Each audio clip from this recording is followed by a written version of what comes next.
the soil degradation, the rise in demand for food in the modern world. My question is, to what extent does soil degradation affect the supply and demand of food in the U.S. in correlation to population change? According to former President Franklin Delano Roosevelt, the nation that destroys its soil destroys itself. Soil is the base of life on Earth, and while it sounds crazy, life would cease to exist without it.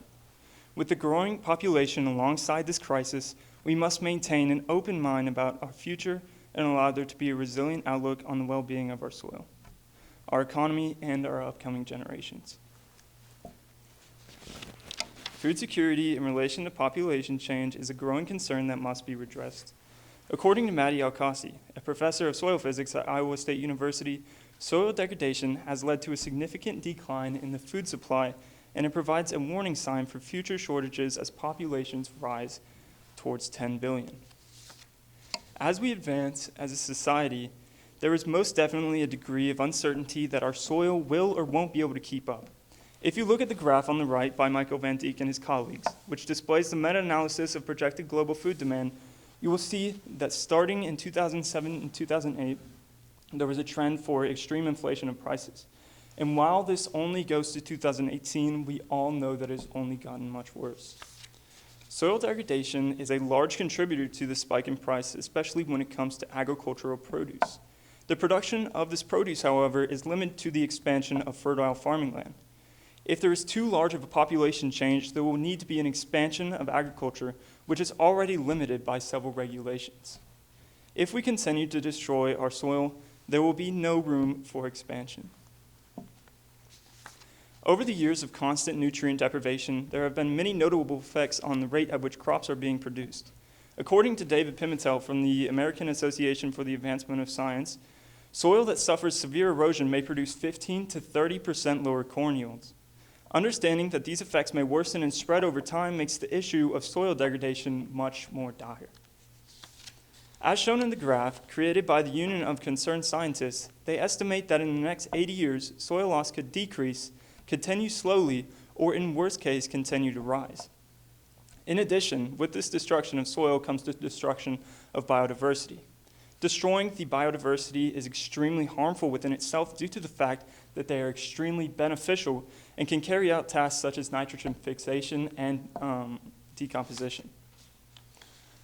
According to the stimulus piece, How to Build a Resilient Future Using Ancient Wisdom, Julia Watson states we have thousands of years of knowledge that we just need to listen to and allow it to expand our thinking about designing symbiotically with nature. With the use of past methods that have been passed down through generations, there is a chance to heal our soil. Government programs such as the FDA and USDA are extremely important in maintaining the longevity of the soil. These programs have set in place several important agricultural restrictions, such as the Conservation Reserve Program, signed by former President Ronald Reagan, which aimed at preserving a section of land and to prevent it from being used by farmers. This bill is still in effect as of today and has saved countless of acres of land from degradation. In the picture by the USDA, it shows the benefits of maintaining proper soil health. By the USDA doing things such as this, it provides amazing opportunities for people to learn about the adversities of soil degradation. According to Eric Bender, people often feel that the city life is removed from nature. Due to this, there are many misconceptions involving soil. However, with the help of these programs, people can become educated, which will lead to long-term resilience. Using natural and organic means to rehabilitate the soil can be very difficult for farmers due to the fact that it is just so expensive. In the chart written by Dan Sullivan and his colleagues, it shows the cost comparison of organic and conventional fertilizers, and it is safe to say that chemical fertilizers are much cheaper.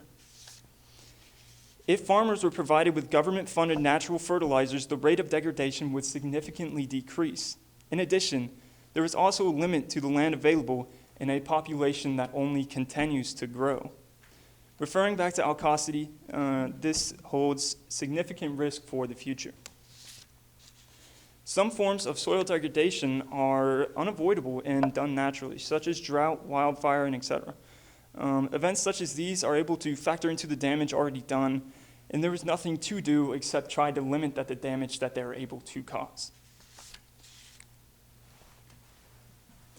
There are many possible ways of maintaining soil health that have been around for centuries and are able to prevent soil degradation and stop the food crisis. Using sustainable methods of agriculture such as crop rotation and preservation of biodiversity are much healthier for the soil and in long-term benefit to the production of crops. Promoting education to consumers and farmers will make them much more likely to understand the true adversities of soil degradation, including the damage it poses to future society and economy. Government involvement is also something that could potentially embed the true concern for the soil degradation crisis to those who may not understand it. As the population continues to grow, enforcing and utilizing all three of these solutions will become much needed. Soil may seem as if it's simple, but contrary to that, it holds great value to our earth. Incidentally, if there is no soil, then there will sadly be no peas on earth, literally and figuratively. All right? And there is my works cited. Thank you.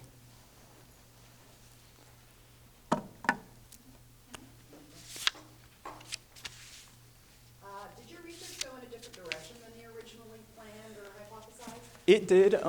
I originally started with doing the whole entire world and understanding that there are many different types of soil and biodiversity that is spread out through the earth makes it far too difficult to do a single presentation on the entire broad range of the world. What are the implications of your findings to the community? Going back to my implications, using methods that are sustainable is able to like help farmers better understand the adversities of soil degradation, and education to consumers and farmers as well is very important. And by the USDA using graphs such as these, it can be very beneficial to the economy in helping consumers understand the true problems of soil degradation.